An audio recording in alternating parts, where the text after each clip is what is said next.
travel isn't just about destinations, it's about the people you meet, the cultures you immerse yourself in, the stories you carry home.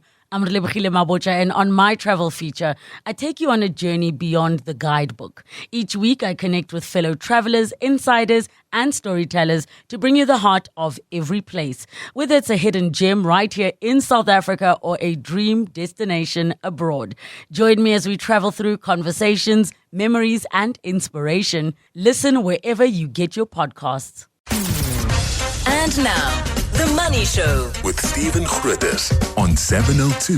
Let's walk the talk. The Money Show with Stephen Grootes is brought to you by Absa Corporate and Investment Banking. Absa is a proud lead sponsor of B20 South Africa 2025. Good evening, welcome to the program. I'm Stephen Grootes. Lots going on today. We'll talk in a moment about where your oil actually comes from. I get asked this question all the time. There's often this presumption it comes from Iran. We haven't bought oil from Iran for years and years and years because we've observed sanctions that have been brought against them. The other big story tonight, I would suggest, is that the mayor of Joburg, the ANC's Dada Morero, is staying in office, but Action SA speaker has been dethroned. She's been removed. It just seems to me that the sort of dysfunction we have in Joburg, unfortunately, is just going to continue. I don't know how else to describe it. I don't see, and I realize there are all sorts of interventions, but I personally have not yet seen any success with these interventions just yet. And so that does worry me. Maybe in some parts of Joburg where you live, maybe you are seeing a difference. I certainly hope so.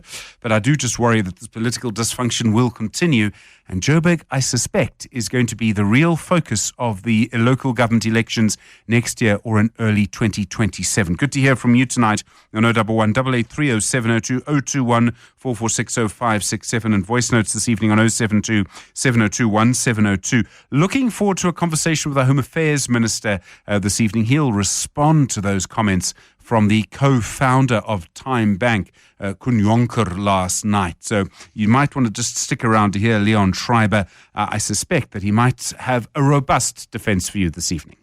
The Money Show With Stephen Grootes, live on 92.7 and 106 FM. Streaming on the Prime Media Plus app. and DSTV channel 856. Well, confirmation today in a report from News 24, the countries we get our fuel from have changed dramatically over the last few years. The US is now our biggest supplier, Ghana and Nigeria also very significant. In the past, Saudi Arabia had been our biggest importer. Lots of speculation, of course, still about Iran's ability to hurt the global oil industry during its recent conflict with Israel and the US. Avhapfani Tshifularo is the chief executive of the Fuels Industry Association of South Africa. Avhapfani, good evening. Good to talk to you again on The Money Show.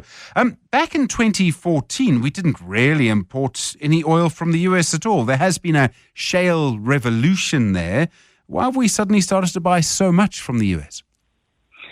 Because there is surplus for the crude oil to ship to other countries like ourselves. I mean, like you say, the shale gas in the US, it's really, it is a revolution. I mean, they have really moved from like a dependence on bringing imports from other countries to like now exporting crude or oil that they don't need. So, and the world has changed. Not only the world, the industry itself, it has changed. If you look at 2014, I mean, we have seen a lot of companies being sold during that time. I mean, where the shareholding of companies changes, and each company comes with its own strategy in terms of like where they want to procure the feedstock. So, and we have seen a number of refineries at the same time going down. So there are a lot of changes that are taking place in the industry. So if you look at 2014, I mean, you just need to look, 2 years before then, because that was the time of the sanctions on Iran. Because at one stage, Iran was like one of the biggest supplier of oil to South Africa. But that has completely dried out. Then you see the emergence of US and countries like Ghana playing such a big role, and Angola going down. So it's fascinating what's happening. When oil is traded, it's traded on international markets. You can quote, different prices for different types of oil, West Texas Intermediate or Brent crude, which is the one we tend to quote here. But would American oil then be cheaper than Saudi Arabian oil? Would there be any other factor that affects why we chose that rather than Saudi Arabian? Yeah, the price that is quoted is a reference price. I mean, there's still, negotiations in terms of a supply agreement, and the people who are entering into long-term supply agreement, they are in a best position to negotiate the best price for themselves. I mean, look, if you look at a country that has got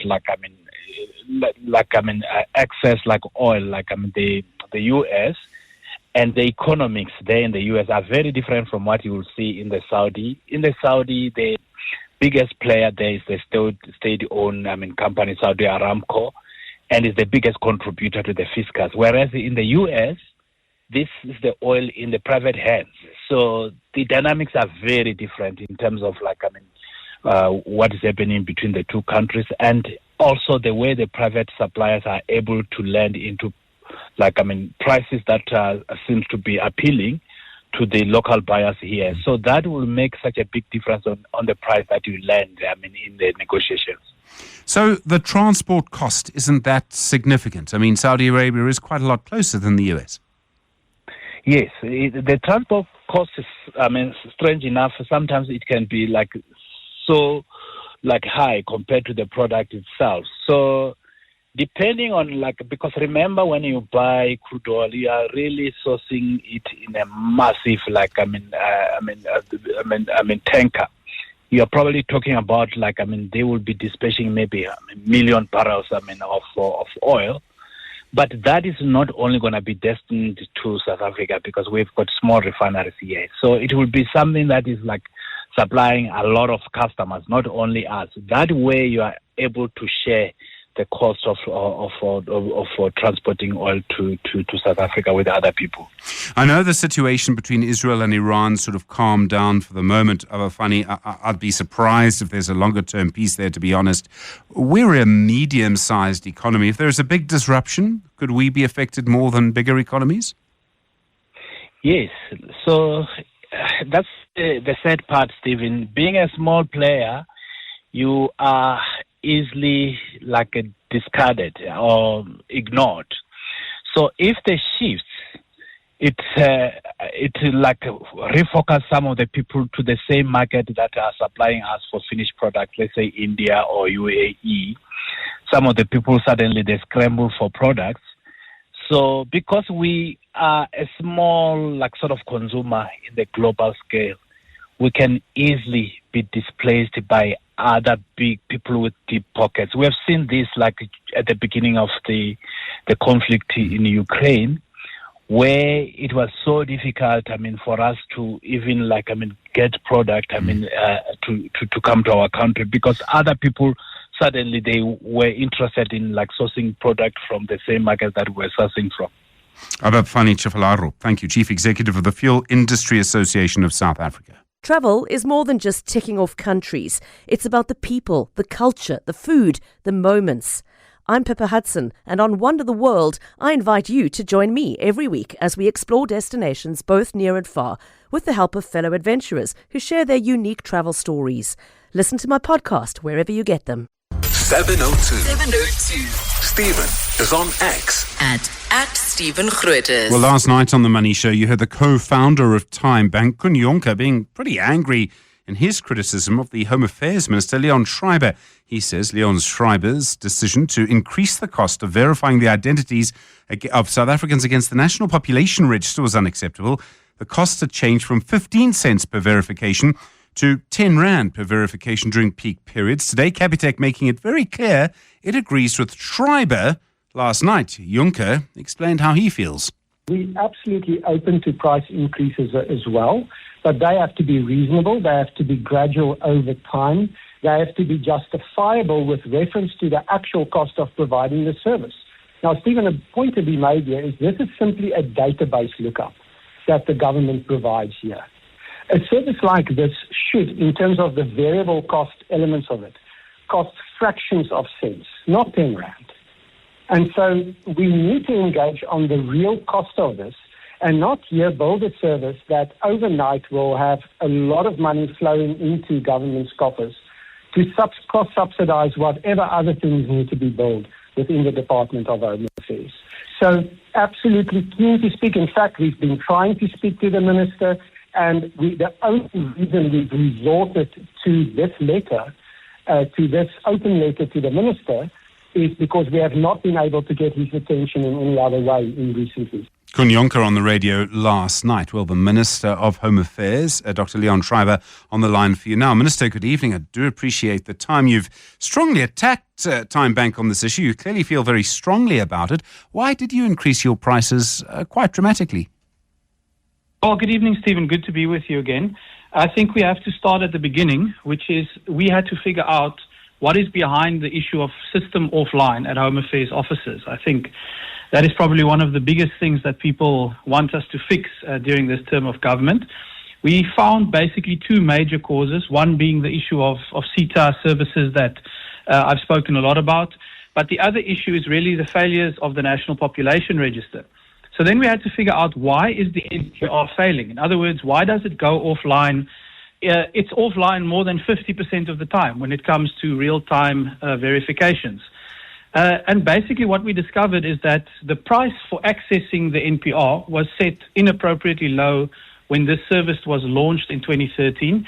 And because of that, there's been no resources whatsoever for more than a decade to maintain or upgrade the service, because we've basically priced access to our identity data at a price that is lower than you would pay for a chappie. At the same time, we looked at comparable verification services in the private sector, where you would sometimes pay in excess of 20 Rand for something that we were offering at 15 cents.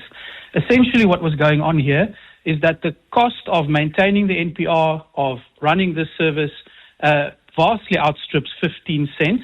And so taxpayers were busy subsidizing essentially the profits of private users of the system. I just have to point out that not only banks or the private sector use this system, everything from your Home Affairs frontline office to SASSA to the Master's office are entirely reliant on this system. So in addition to depriving Home Affairs for more than a decade of the resources required to actually maintain and run this service, we also found serious exploitation and overuse. Effectively, it was so cheap that institutions sometimes bombarded the NPR with millions of requests just to get their hands on people's data. One example would be that a client would upload their entire database at a time every day just to see whether one person on that database had died. And those are all queries that don't have to come in real time, and they were pumping it into the real-time queue because it was so cheap. As I say, the consequences can actually be measured. In the 5 years of the previous administration, more than 41,000 working hours just at Home Affairs alone was lost because of the NPR being down. This is 4 times more than the working hours that were lost due to load shedding. Now replicate this at the Master's office, replicate it at SASSA, and at so many other government services, and you start to understand why people were standing in queues so much. Essentially, this created a really sick situation where profit was being made on the backs of taxpayers who were subsidizing this service, while taxpayers themselves had to go and stand in queues at Home Affairs because the service was broken. Now, I need to say, I'm not surprised Mr. Jonker maybe doesn't know this, because he doesn't even live in South Africa. He's out of touch with the problems we're desperately trying to fix. Okay, I mean, I hear all of that. When you increase the prices, and I mean the headline is you increase them by 6,500%, okay, but you must have known there'll be some pushback. And where I'm really going with this is consultation and what lawyers would call meaningful consultation. My understanding is from what you said on X that Jonker may have missed a letter somewhere. My goodness, Stephen, did we consult? I mean, we had a 30-day window where we sent letters to all of our users, we received written submissions, and we had a series of in-person meetings. That is exactly why you're seeing some banks coming out now and supporting the reform, because we took them through what we've built and what we're planning. And let me just be clear, we've already built a solution. There's an upgrade that we have tested with 3 of our users, including the Justice Cluster of Government. And I pulled the latest stats for you. Yesterday, 271,170 real-time requests were used by the Justice Cluster on an average basis of 2 milliseconds per hit. So we're rolling out an upgrade that we've already built. Secondly, because of the public consultation, that is exactly why we introduced the 1 Rand option for the off-peak queue. So in other words, things like checking whether someone on your database has died is not a real-time request. that should go into the off-peak queue. That is a consequence of the thorough and deep consultation that we've done. That is also why it is extremely misleading to call this a 6,500% increase, because people think that you'll simply have the same volume on this live real-time verification that previously cost 15 cents. You'll continue to have it at the new price of 10 Rand. That is exactly the opposite of what we're trying to achieve. The whole point is to price it correctly so that the volume of requests on the real-time queue will decline and people will move non-essential, non-immediate requests into the cheaper 1 Rand off-peak queue.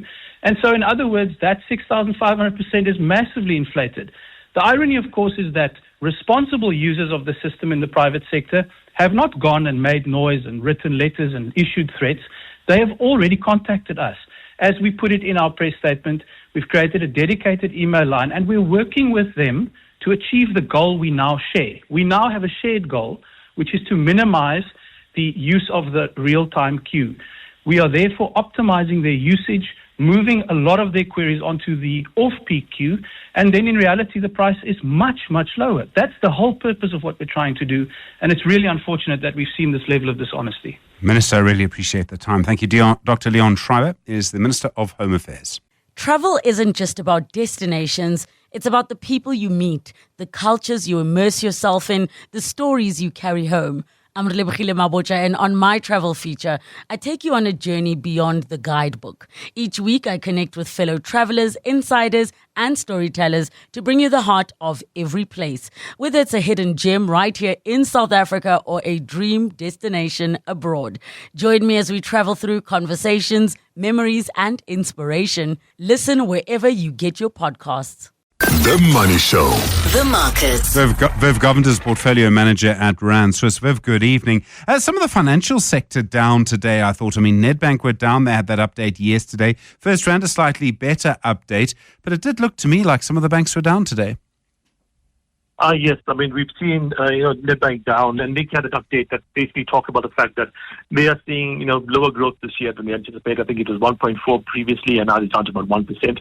And you must understand that the banks are effectively a play on the GDP of the country. Basically, they make the country's economy take over, makes it more money for the banks. But when those things slow down, not only the banks lose money from transactions, etc., but also loans become less payable because people don't have employment. We've seen, for instance, which was the numbers released, that the take-home pay has dropped in the last couple of months, even though it's up from last year. It's dropped in the last couple of months.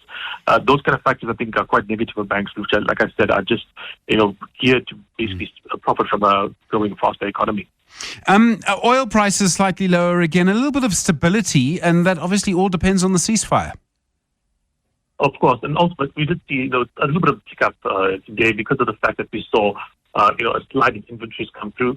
I do think that with regards to oil, it's only slightly above, if you think about it, how important the Straits of Hormuz are and how inelastic the demand for oil is. If oil prices were to double tomorrow, people would buy less, but they wouldn't buy half as much. They'd still buy, quite close to what they're currently consuming.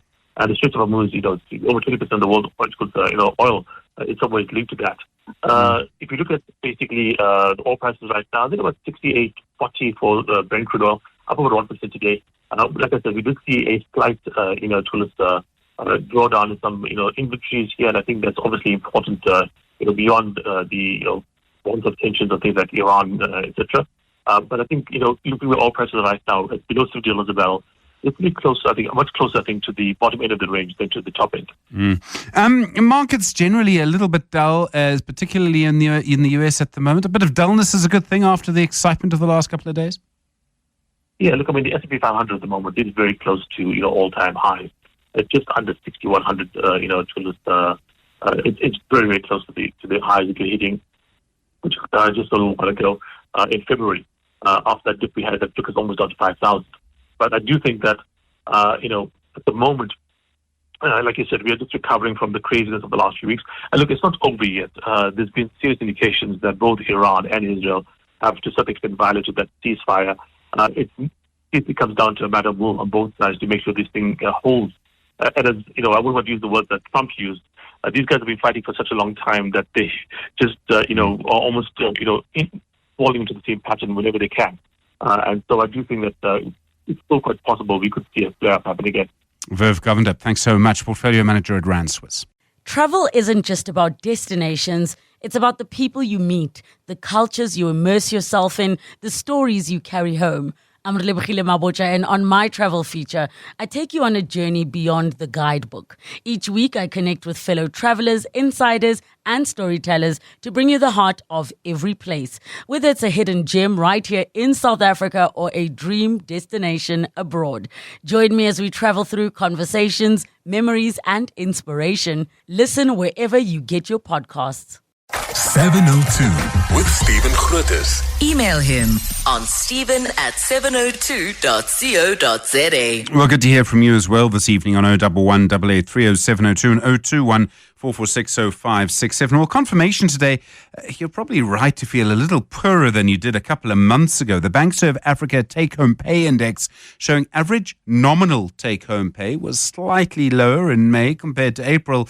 As I understand it, third month in a row, your take-home pay has declined.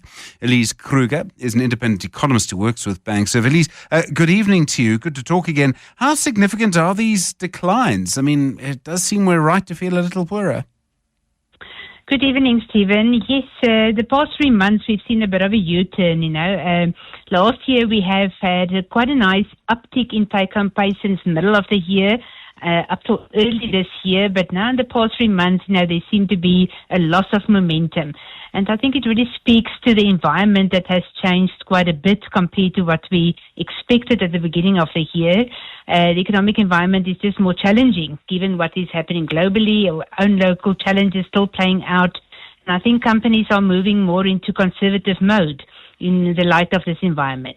I mean, I suppose what people are doing is getting quite defensive. If we think the economy is slowing down, it becomes a bit of a vicious cycle if you're not careful. But companies are then just not going to pay as much. They're going to try and scrimp and save wherever they can, including on pay. Absolutely. I think it's a cost-conscious type of, narrative that's going to play out in the light of the fact that economic growth is lower. There's lots of risks, lots of uncertainty that's playing out. And then this is a type of environment that companies really start to move, like you mentioned, defensive and more into a conservative mode. From that point of view, we are seeing job numbers being sort of shed if you look at quarterly employment stats. So also on the number of salaries paid, we've seen a drop. And then also on top of that, in terms of the average that you take home is also moderating. Inflation's a lot lower than it was, say, 2 years ago. I mean, that must be cushioning the impact of this decline in some ways. I mean, if we had inflation now that we had 2 years ago, it would be a lot more painful. Absolutely. Now, in real terms, we still see a real take-home pay up by quite a margin compared to a year ago. We're talking about 5.8% on a year-on-year basis.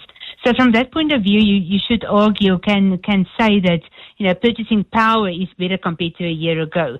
So that is true, but it has been coming down somewhat. And, but for the year as a whole, I'm still positive that we're going to see a real increase in take-home pay. I mean, if you look at inflation around 3.6% on average for this year, and it's incorporating some additional pressures from the fuel price side, then, there should likely be a positive, real increase, and that will be the second consecutive year. So I think from that point of view, salary earners are in a better situation compared to what we've had in the 3 years post-COVID. I mean, what's interesting about that is I appreciate the optimism, Elise, and not every economist is optimistic, but we know that our economy is probably going to hardly grow really this year, and that surely is going to keep pressure on earnings for some time. Yes, absolutely. Unfortunately, a 1% GDP number for a year, is a narrative of we are muddling along. And so this is not a growth rate that is conducive to job creation, and therefore also not a growth rate conducive for really good earnings. So from that point of view, I think the pressure is on, and unless we can see more stabilization coming through or some growth stimulus that's not at this point in time evident where it will come from. I mean, locally we are weak. We have got so many global, shocks and pressures to deal with. It really turns out to be quite a volatile and a difficult year so far. Elise Kruger, thanks very much indeed. The independent economist working with Bankserv on this. And it does just show you the impact that our slow economy actually has on you. It really does just give you an indication of how difficult the situation can actually be. The Money Show on 702. Monday to Friday, 6 to 8 p.m. A few reports today around the SARS Commissioner, Edward Kieswetter, and looking for sort of suitable AI models, artificial intelligence models, to try and basically increase enforcement. And he uses the phrase, the number he says there's probably 800 billion rand that should be paid in tax that is not being paid at the moment. And he first started saying this actually quite some time ago. He was talking about roughly 1/3 of what the government was owed in tax it was not receiving. It does just strike me, though. I mean, there are a few questions I have around it, which is, how do you know? I realize, how do you know how much tax you aren't getting? And I realize there are ways, of course, that you can work that out. But still, I find that curious. And I realize that it'll be a very informed estimate that he's giving. But government will learn so much about society through this kind of enforcement exercise. For years, SARS would be looking at people who had bought Lamborghinis. I saw one today without a number plate. But anyway, people would have been looking through Instagram feeds to see who's showing off what. And we all saw what that showed us during the pandemic. Things like that. But 800 billion rand, if I were you, and if I were in a dispute with SARS right now, I'd settle. Because I don't think this is a very good time to be in a fight with SARS. Travel isn't just about destinations. It's about the people you meet, the cultures you immerse yourself in, the stories you carry home. I'm Relebogile Mabotja, and on my travel feature, I take you on a journey beyond the guidebook. Each week, I connect with fellow travelers, insiders, and storytellers to bring you the heart of every place. Whether it's a hidden gem right here in South Africa or a dream destination abroad. Join me as we travel through conversations, memories, and inspiration. Listen wherever you get your podcasts. 702. Stephen is on X.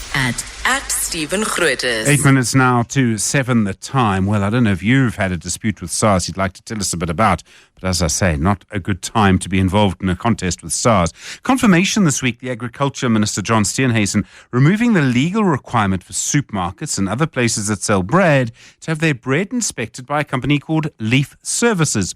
Leaf Services had, as I understand it, inspected bread on behalf of government. They were going to visit each premises 3 times a year. In other words, Pick n Pay is a good example because Sean Summers has been talking about this. If you have over 900 premises and they're going to do 3 visits a year, well, you do the maths. It's quite astonishing. Now, the minister, it seems by a stroke of a pen, does seem to have the legal right to do it, has just removed the regulation. Matlou Setati is an executive for food safety and the sustainability initiative at the Consumer Goods Council of South Africa. Several years ago, when this requirement was first introduced, they actually went to court to try and stop it. Matlou, good evening to you. You went to court a while ago. Why were you so opposed to what was happening? And it seems to me specifically this company, Leaf Service. Good evening, Stephen and the listeners. And I must tell you, we are not joyful that we had to take all of those routes. If I can count to you, there's already 5 court cases that went towards the assignee ship that has been instituted by the department. So it's not only Leaf Services. We've been at this journey since 2016 when they were put in place. So first and foremost, let me say the sector is not opposed to being inspected. They've always been inspected and they do their own inspections in terms of ensuring that they comply. However, it is the way that they were set up that we had problems with. I presume in the end what this boils down to is that it was going to cost you money to be inspected, or it was going to cost you time and effort to be inspected. Exactly. And over and above that, let's not forget the socio-economic impact this was going to have in the long run to the consumers. If you can imagine, as you started, do the math, just the inspection fee over and above the time that you have to dedicate. Let's take, for instance, 2 cents per loaf of bread that was going to be charged from the sector. You can say 2 cents is just minimal, but if you count the number of breads that are produced by all the bakeries, that's massive. And also the inspection methodology, that was not clear. the fee determination, sometimes you wouldn't be sure. Are you there? Apologies. Yes, not at all. I'm here. There was a call coming in. Oh, you wouldn't be sure as to how did they derive. And the main challenge, Stephen, is this. The department put these assignees in place. There were 6 in total. 3 have been revoked. The license were revoked, and 3 are still in operation. What we are saying is that there needs to be procedural fairness, and consultation needs to be intentional and sufficient. And can we have uniformity? Each and every assignee comes with their inspection methodology. They come with their own fee determination. We understand that it was blanket given to them that they need to do a cost recovery model. But what we are saying is that anyone can apply that in different manners. So this, brings a whole lot of confusion to the sector to say, when I deal with assignee X, their cost recovery model is in this way. When it's company Y, it's a different way. So all of those things where people are billing the sector, not necessarily for the cost of doing the duty of inspection, but like outrageous costs that were put into the budget, Can I ask what kind of inspection was actually being carried out? So was the loaf of bread being weighed? Was it being scientifically examined to make sure that the ingredients in it were correct? I mean, was it going to that level?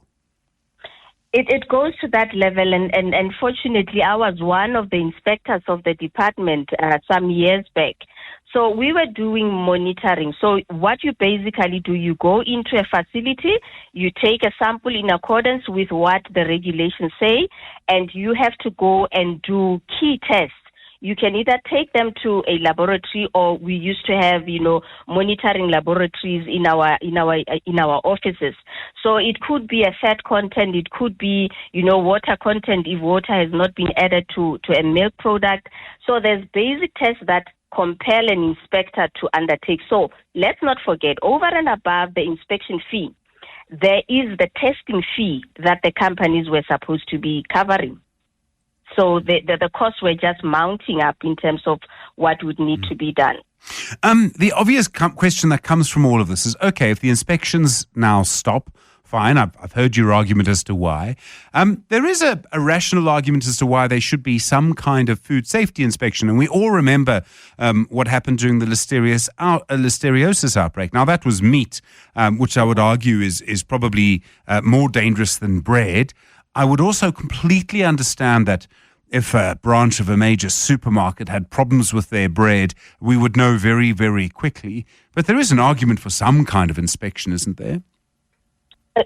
Definitely. We welcome that, and we have always been open to say we need this. And we had a very good inspectorate in the department. The sector had no problems or challenges. If it were all good and well, the department should have said, we've got capacity issues within the department. How about we sit together, we capacitate the current inspection services? There are willing and capable inspectors in the department that were doing an amazing job. And they had already, inherently immersed themselves in the workings of the sector. So that is the first and foremost, we didn't understand why there had to be private companies that had to be brought in to do the inspections. But definitely there has to be internal inspections from a quality assurance.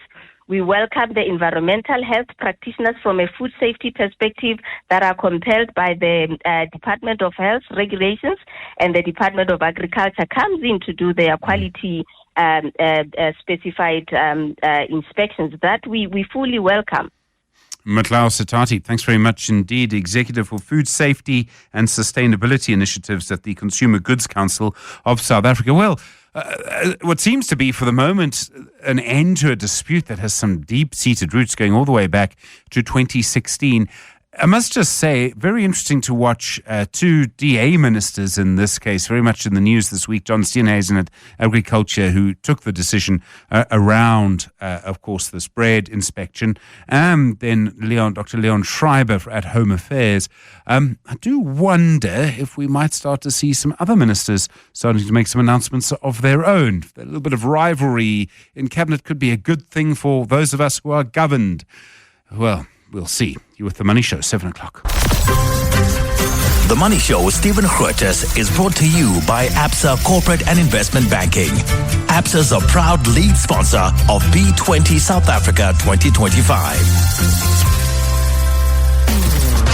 And now, The Money Show with Stephen Grootes on 702. Let's walk the talk. Good evening. Plenty to come in the next little while. We'll talk about why being a part of a live video call is much better than being part of a recorded one in just a moment. Pick up that issue. We did discuss it yesterday with one of the lawyers involved, or the lawyer involved. Homes that are repossessed by banks and then sold for a pittance. I still don't get it. But Wendy Nola has a lot more information on that I think is going to be quite helpful to understand what's really going on, because it is just the most astonishing story. And then also, don't forget your shapeshifter this evening, Connie Matlou, the founder of the Lerau Foundation, but also someone who's gone into business for herself. She's created CRM Enterprise. It seems, as I understand the story, she'll tell you for herself just now, it started when she was retrenched. So many businesses actually start that way. There's something about that experience, very, very tough for so many people. But looking forward to speaking to her in a few moments. The Money Show with Stephen Grootes, live on 92.7 and 106 FM. Streaming on the Prime Media Plus app and DSTV channel 856. Occasionally you can see a car crash happening in slow motion, and maybe it's an unfortunate analogy. But for months, I've been watching the situation around the Road Accident Fund and this very arcane argument around accounting standards. But you just got a sense from the way that the CEO in particular, Collins Letsoalo, was just refusing to accept authority from anyone. He had been instructed by the minister. I don't know if she had the legal power to instruct, so maybe she didn't instruct at the time. The previous minister, Barbara Creasy, the Portfolio Committee in Parliament, had issued instructions. Everyone had issued instructions around how to properly conduct the RAF. Then came news that of the legal firms that are allowed to sort of be instructed by the Road Accident Fund, only 2 or 3 of them had received the lion's share of instructions, which means that 2 or 3 out of 20 law firms had been making a packet of money, a literal ton of money, and the others had not. And I could never understand, because the Road Accident Fund kept saying how little money it had, how they ended up sponsoring the comrades. That came as a little bit of a shock to me, I must say. But now the board is trying to remove Collins Letsoalo, the CEO, and you kind of know, without me even saying, what's going to happen next. He's gone to court to say no, he should not be suspended, that he should be properly considered for a second term as CEO. He's not lacking in confidence. He has had some very interesting jobs over the years. The point I would like to make, though, is that we see these arguments happen in government all the time, and there's got to be a quicker way to resolve them one way or another, because now you know it's going to be 6 months before we get a resolution. Everyone appeals. I sometimes think in these cases maybe there shouldn't be an appeal. I know there are arguments against that. But I just get a sense that the Road Accident Fund is going to be in this position for a long time, and I personally find that very frustrating, specifically because it was all so obvious that it was going to end like this. The Money Show. Business Unusual. Business Unusual.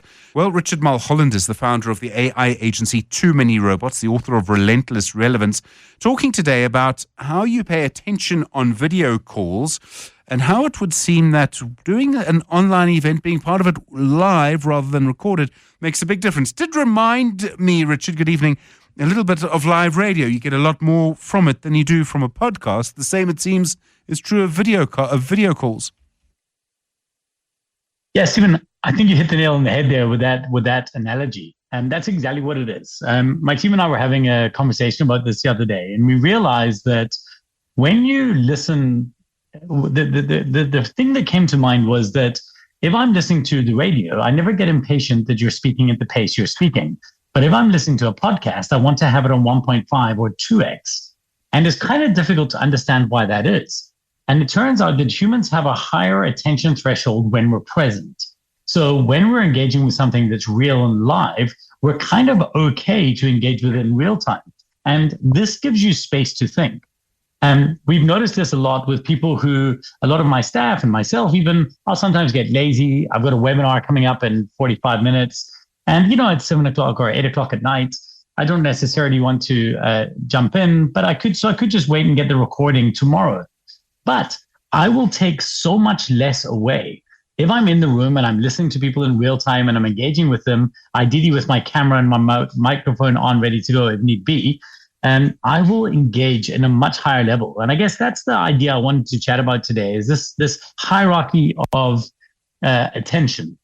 I mean, I find, and I'm not in that many virtual meetings, but when I have my camera off, I'm usually not paying that much attention. When I have it on, I am, but I'm also looking at how I look.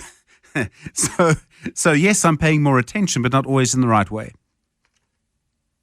Yeah, so funny enough, I think the highest order of business is to have your camera and mic on and your self of view off. So if you use a tool like Zoom, by default, when I get into a meeting, it turns self view off. So as soon as somebody else arrives in the room, I disappear and I'm just looking directly at you.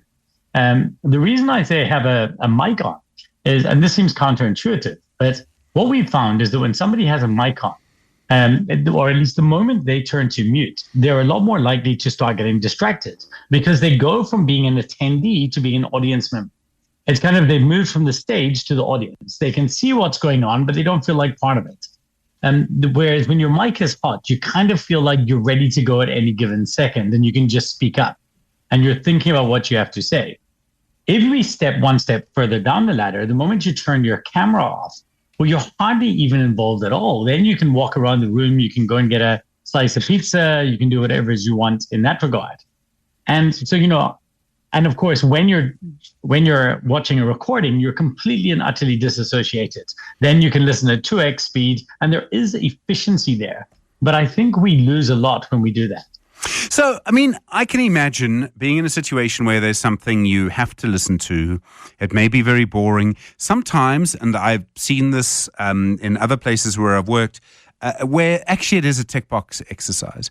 And maybe I'll learn something from it, but I'm not expecting to. So I'm going to do it on my phone. I'm going to put the sound up, listen to the recording, and I'm going to wash the dishes while I'm doing it, which is better than not doing it at all, but it's still not very good. Yeah, so I think I'd hard agree with you there. I think there are certain use cases in which that's that. But I find myself getting seduced by the recording. And so even like, for example, this webinar I want to join tonight, I'm really excited about it. And I really have been wanting to watch it. If I then just get lazy later on and decide to watch an episode of Curb Your Enthusiasm instead, then tomorrow when I'm engaging with it, I will be doing something else, maybe driving to work, listening to the recording, gone on to 2x speed, and it will seem very, very efficient and I'll be proud of myself. But I realize that I take less notes, I'm less engaged with the content, and I'm a lot less likely to take an action. And the question I would say to people is, how much action does the average listener take based on a podcast they've listened to? And there are certain instances in which I do. But generally, if I really want to get value out of a podcast, I'll actually rather try and watch it. So I'm engaging it both visually and audibly and sitting behind a table and not doing other things. I recognize that's not always possible. But especially in meetings and with mission critical content, like if I was an events company, I would not be quick to offer, if you don't show up for the online event, that we'll just send you the recording the next day. I would really prioritize having people show up into the room. I mean, people make it a habit, right, of watching the recording, don't they, instead of attending live? I mean, doesn't that become a big problem? Yeah, it's become a big problem. But what's really happened here, and I can't remember, I feel like we may have mentioned this briefly before, but what's happened now is that behavior has now gone into the live event space. So attendance in a live event based on RSVP used to be 80 to 90%. Yeah. So if 100 people said they would arrive, 80 to 90 would arrive on the day. Post-COVID, that number has dropped down to 50. So 50% of people. Now, of course, the difference is that people are being catered for and all of these things. So we're putting a practice in place that says that you don't have to show up. We're training a really negative behavior characteristic. And I think there's a huge loss in it. I mean, it's fascinating. How do you get the most out of an event or a meeting then? What do you do apart from, wear a funny hat? Yeah, so I mean, I guess it depends. I mean, the first thing is, and this goes to the point that you mentioned earlier, is we need to stop blindly inviting people to check the box meetings. Meetings should be human engagement with the purpose of achieving a predefined victory condition. Everybody that's there should understand that their role in achieving that victory condition. The idea of just listening to a meeting, coming to a meeting, just listening to it, so you have the information, that should be out the window. This is one thing in which AI recorders are brilliant. Because any single person who doesn't attend a meeting, that they don't have to be part of the solution, where they are an observer, they can certainly just go back in and watch the recordings. But the people in the meeting, in order for it to be engaging, they just have to be engaging with the content. Everybody present has to have a role. And I think that's one of the biggest efficiencies that we're gaining with these AI recording tools. But we are throwing the baby out with the bathwater. Indeed. Richard Mulholland, thank you, founder of the AI agency Too Many Robots and author of the book Relentless Relevance. Go live rather than recorded. Travel isn't just about destinations. It's about the people you meet, the cultures you immerse yourself in, the stories you carry home. I'm Relebogile Mabotja, and on my travel feature, I take you on a journey beyond the guidebook. Each week, I connect with fellow travelers, insiders, and storytellers to bring you the heart of every place, whether it's a hidden gem right here in South Africa or a dream destination abroad. Join me as we travel through conversations, memories, and inspiration. Listen wherever you get your podcasts. The Money Show. Consumer Ninja. Well, your Consumer Ninja, of course, Wendy Nola joins us now. And we spoke yesterday to Douglas Shaw, the advocate who is involved in this 60 billion rand application against the banks who've been essentially taking homes where the people have not been able to keep up with their mortgages and then sold them for utterly ridiculous amounts. And Wendy, I know you know a little bit more about this than I do. There was this idea that there was a sort of reserved price. But does it still seem that actually these homes are sometimes being sold for very much below market price? Yeah, Stephen. So what happened was, up until the end of 2017, effectively 2018, there was this, basically it was okay for these homes to be sold without a reserve. And that is why we saw so many cases in this country where homes were sold. I mean, in an extreme case, a 1.3 million rand property sold for 1,000 rand. Many thousands of homes sold for a song, basically on auction, leaving the previous homeowner without the home, but still having to pay for it because there's obviously now the shortfall that they still owe to the bank. So a really hideous situation. And then the legislation was changed, and basically Rule 46A was amended to require courts to set reserved prices for repossessed homes in all but exceptional cases. It was intended to align South Africa with the international best practice and protect homeowners from losing equity. And so now courts consider factors such as market value, the outstanding bond, and the levies and rates that were possibly still owing on the property, because somebody who defaults on their bond payments, home loan payments, tends to also default on the utilities payments. So that begs the question then, as it stopped, I heard you ask Douglas that question last night, is it still happening? Well, not to the same extent, not on that grand scale, but it is still happening. And in fact, just last Friday, the National Financial Ombudsman released its annual report, which includes the report of the banking division. And that division shared a case study. They don't name the bank in these case studies, unfortunately, but they sold a property, a home, that was valued at almost 600,000, 590K, for just 10,000 rand. Judgment was granted. The property was declared executable, but there was no reserve price set by the court. And this is the important thing. The bank doesn't set the reserve price, Stephen. The court does, okay? So, as I say, the property sold for 10,000 rand, and it left the complainant, the person who complained to the Ombud, with a shortfall of more than 233,000 rand. So can you believe it? Still owing to this house they no longer have. So that report summary didn't say when that happened. I was curious, is this a really old case, given that, we had this change to the rules in 2018. So I got hold of the banking division, and I was told that summons instituting action was served by the bank in regard to this defaulting home loan on the 23rd of August 2019. So after the rule changed, giving the, saying that a reserve must be set. The thing is that,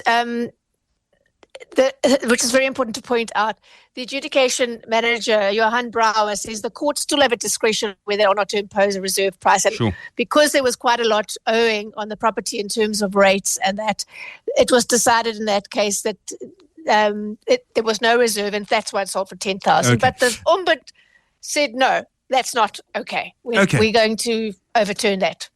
Okay, so what are banks doing instead of repossessing homes and selling them in that way? Are they doing it in other ways?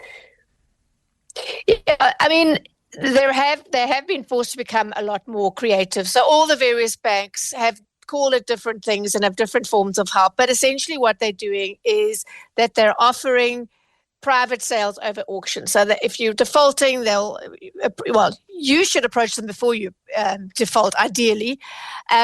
FNB has quick sell, Standard Bank has easy sell, and what they do is they help you to sell the house and get the best price that you can to avoid the awful worst case scenario auction situation. They also offer, other forms of relief, payment holidays, extending the loan term to bring down the repayment to something you can afford. And with if you've got still, after it's sold, you still got a shortfall, you still owe the bank, even though you don't have your house or your flat or whatever the case may be, they will negotiate repayment plans for that shortfall so that you aren't blacklisted. But the important thing, as always, is to say you're in trouble, early on, and that way you've got the best possible outcome for yourself. But yeah, and if the thing is that this Ombud case shows, yes, they can still, in some cases, the court can say we're not putting a reserve price up, and can sell for a really low price. But the Ombud's office, the banking division of the NFO, takes a dim light in terms of fairness and equity, and so it's a good idea if that happens to you to take your case to the Ombud.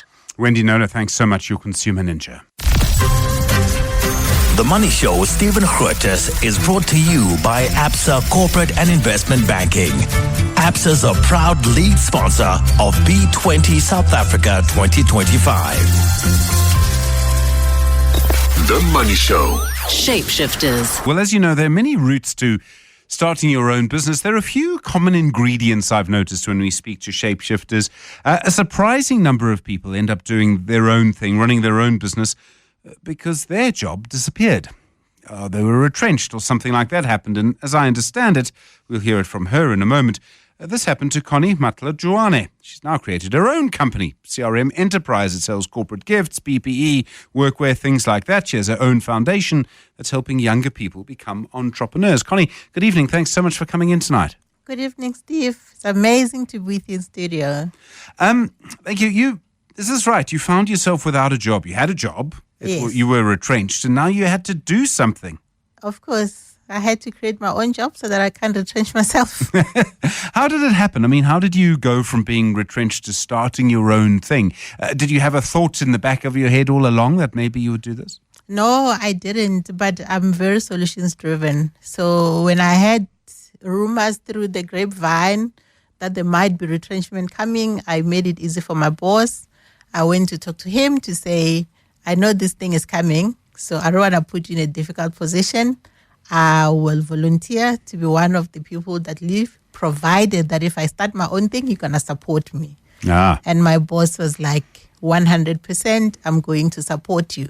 And that's what they did. So I took the retrenchment package and I started CRM Enterprise with my desk from my previous work, my laptop from my previous work, and my cell phone from my previous work. And I started in a little corner of my bedroom there. And that's how CRM Enterprise was launched. How did you decide what to go into?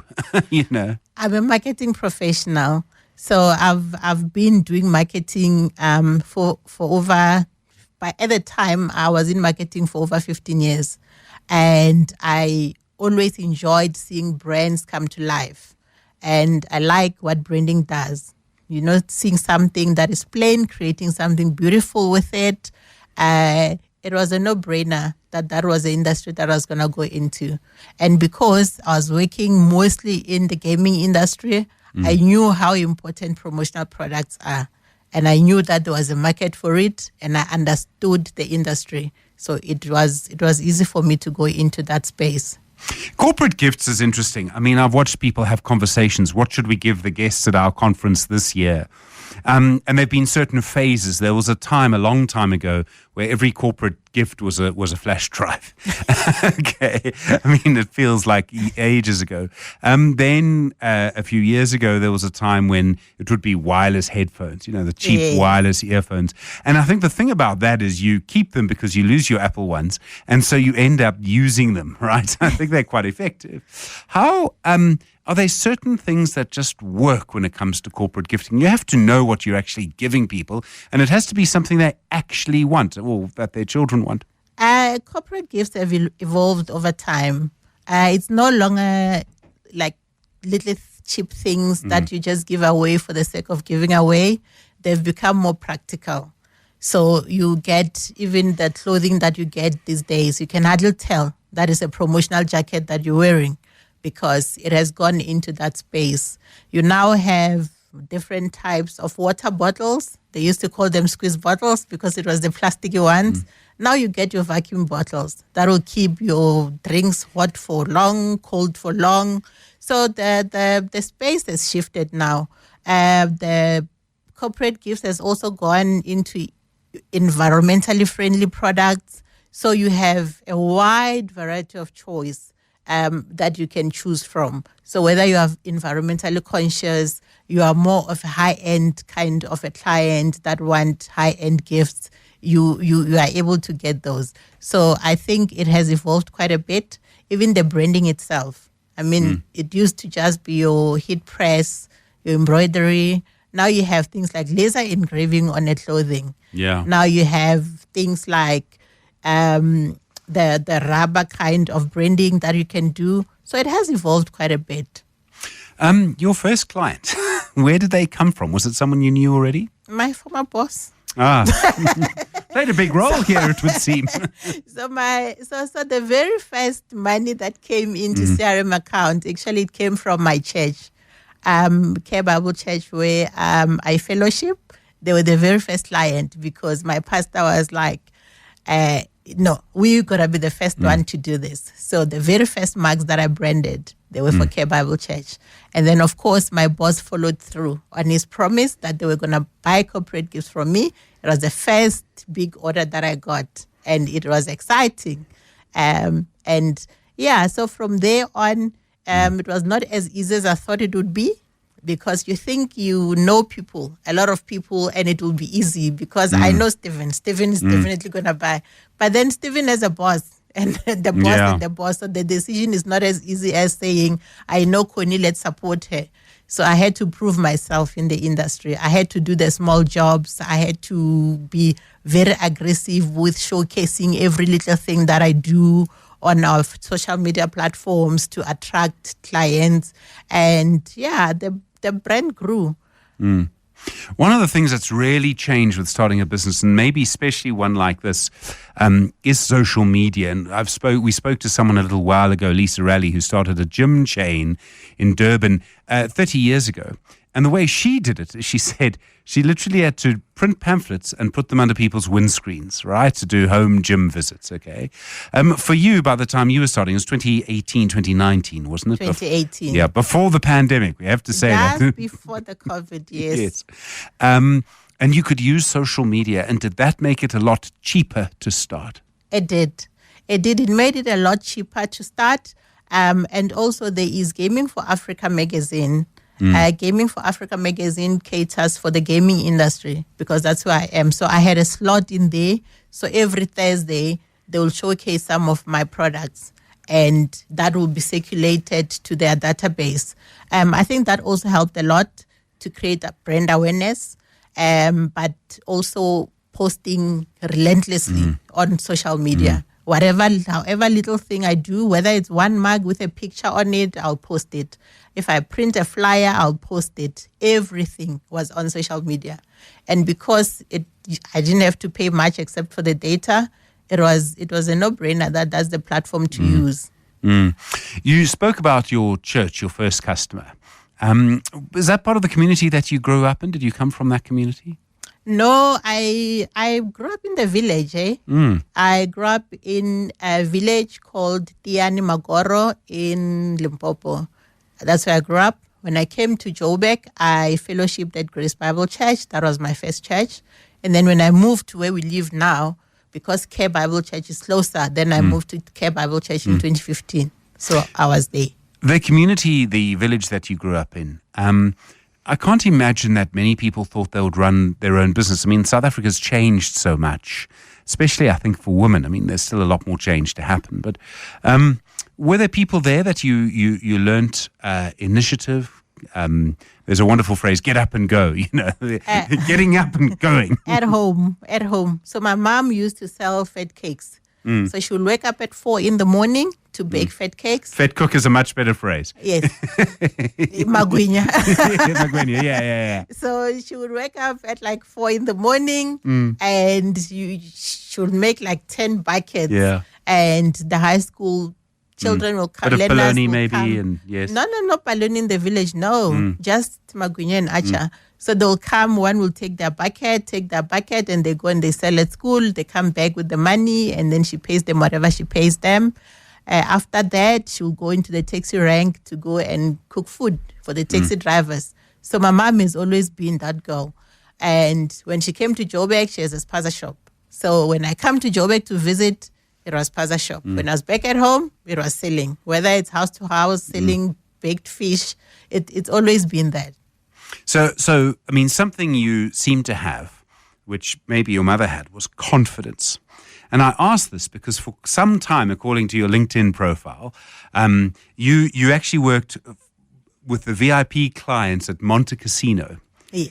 Now, I've never worked with the VIP clients at Monte Casino, but I'd imagine some of them might be quite demanding.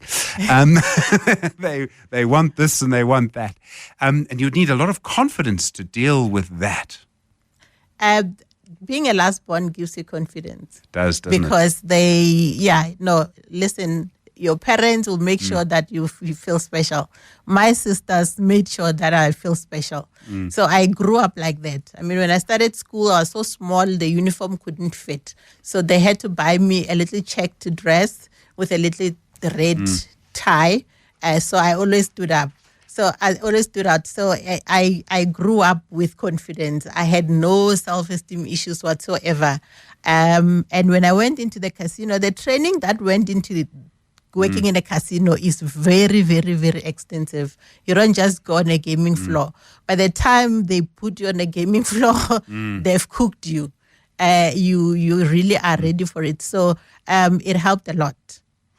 I've always wondered what it's like to work in a casino. Is it quite demanding? I mean, if there's a lot of training, they obviously expect you to need that training. They expect problems or things to happen that will require it. It's exciting.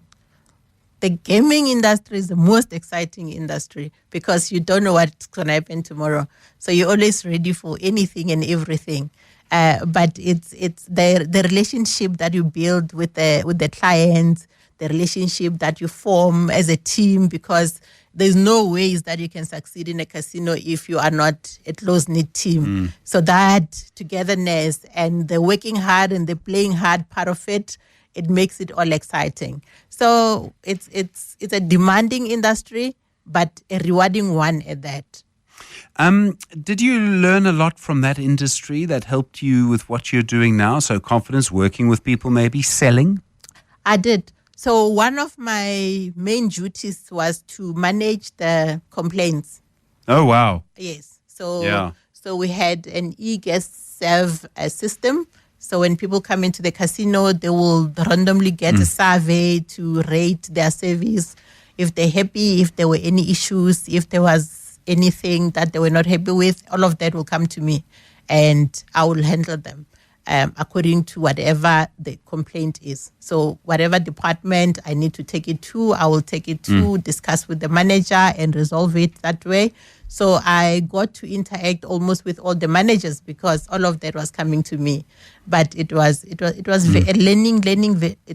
very good learning environment. And customer service, you cannot compromise on it. That's why I'm still very brutal when it comes to customer service. I don't compromise on that. It's fascinating to hear you talk about it. And you went there, you'd done some studying, you were at UNISA, you did a course at the University of Johannesburg as well. These were in the same things, in marketing. No, UNISA, I did a tourism management. And how it happened is that I wanted to be a lawyer originally. I'm so sorry. But then when I finished school, there was no money for me to go to UCT to study law. So I went to UNISA with the then TEFSA, which is now NAFSAS. I applied for that and I went to UNISA. I said, I want to study journalism. And they said, no, they don't have journalism, they have tourism. I said, okay, I'll take tourism. Sure. That's how I studied I studied tourism. So I studied tourism the first year, and then the second year I was tutoring the first years in tourism. And that's how I moved. After that, when I was at Monty, then I went to UJ to study business management and then studied marketing when I started at guest relations at Monty Casino, because that I saw that there's a need for me to study marketing because that was a marketing department, and I started with IMM. We're speaking to Connie Matlou Setati, the CEO of CRM Enterprise, founder of the Lurao Foundation as well. She's your shapeshifter on The Money Show this evening. Travel isn't just about destinations. It's about the people you meet, the cultures you immerse yourself in, the stories you carry home. I'm Relebogile Mabocha, and on my travel feature, I take you on a journey beyond the guidebook. Each week, I connect with fellow travelers, insiders, and storytellers to bring you the heart of every place, whether it's a hidden gem right here in South Africa or a dream destination abroad. Join me as we travel through conversations, memories, and inspiration. Listen wherever you get your podcasts. The Money Show. Shapeshifters. Connie Matlou Setati, the CEO of CRM Enterprise, founding her own business after finding herself about to be retrenched. She's your shapeshifter this evening. Connie, you at some point had to start employing people, right? And I always think that's such a big responsibility. You're kind of responsible for this person, for their children. Who was the first person you employed? Are they still with you? Or have they left? No, they left. The first employee that I employed, his name was Justin. But then I employed him just before COVID hit. And then COVID hit, then I could not keep him because of the COVID. But employing people, how have you found that experience? Because you're suddenly responsible for them. You have to deal with them. You have to pay them. They also have to do things for you. You have to manage them. It's a difficult one, especially because I'm passionate about the youth. So my employees are young people, and young people are energetic, and sometimes they can be too energetic. So it can become tricky at times. But if you have all your processes in place, I have all the contracts in place, I have all the procedures in place, everyone has their staff handbook, everyone has their uniform, everyone knows what leaves to take, when to take it. Everyone knows when to claim for overtime, when not to claim for overtime. So because everything is in place in terms of HR processes, it's quite easy. Even the payroll, I do it myself because I use a system. So it's easy to manage that. And also I do performance reviews regularly. I also do one-on-ones. We have our weekly meetings every Monday with the team. Every year we go away for our strategy session to plan for the next year so that everyone knows what's expected and what to do. So it's quite interesting. It's quite easy. You just need to have your processes in place. You also try and help young entrepreneurs through your foundation. Do you find that young people who you're working with want to be entrepreneurs because they want to be entrepreneurs? Or do they want to be entrepreneurs because there's no other way to get a job, to get an income? Most of them because there's no other way to earn an income. Interesting enough, some of them, it's because they think it's a ticket to be rich. Yeah. And then they find out very quickly that actually it's not. So there is a different caliber of young people that we work with. And that's why I take time to get to know them, talk to them. When we're planning our youth summit that we just held now on the 16th, I made sure to be the one to do the RSVPs, to talk to these people, just to get into their head, to find out exactly who they are and why are they wanting to be at the summit. And that informs whatever program that we put together to help these young entrepreneurs. Mm. Are there things that are there things that government could do to help a little bit? Because, I mean, every entrepreneur I speak to tells me how tough it is. I think the government can assist, especially around incubation programs. A lot of incubation programs are done by the private sector, and most young people are not able to access this because, one, there's no lack of information. It reaches certain areas. It does not go into many places, especially the townships and the rural areas. So I think in that aspect, to be able to reach more people, the government can definitely intervene, because it's one thing to have this one-day summit and then it's done, but you need someone to hold your hand long. I mean, if you look at the story of Toyota, the government held their hand for a very long time. So you need someone to be with you, to walk through this journey with you, to make sure that you are at least able to stand, at least you are able to know all that you need to know. So yes, the government can play a role. And we are very much prepared to work with the government in that aspect. No, I'm sure. When you sort of look back and you had to do your own thing just to survive, really, are you glad? Have you enjoyed running your own company? I mean, is it more fun than working for someone else? It does not feel like a job. It's an extension of me. I enjoy it so much. I did not think that I could ever run my own business. But when I was placed in that corner, like I said, I'm very solutions driven.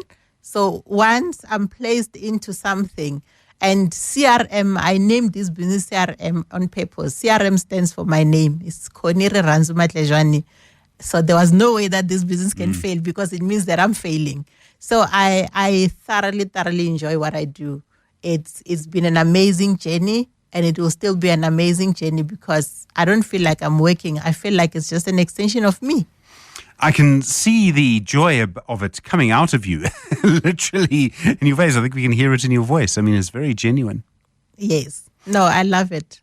Well, thank you very much indeed for coming on and being our shapeshifter this evening, Connie. It's been good to talk to you and hear your story. Thank you so much. Connie Matlou Setati is the CEO of CRM Enterprise and founder of the Leroy Foundation. The Money Show with Stephen Grootes is brought to you by Absa Corporate and Investment Banking. Absa is a proud lead sponsor of B20 South Africa 2025. Well, US markets beginning to turn a little, and the Dow Jones down nearly 0.5%. The Nasdaq up slightly, and the S&P 500 flat. All, of course, waiting to see what happens in the Middle East. We'll be back with you tomorrow. Good evening. It's 8 o'clock.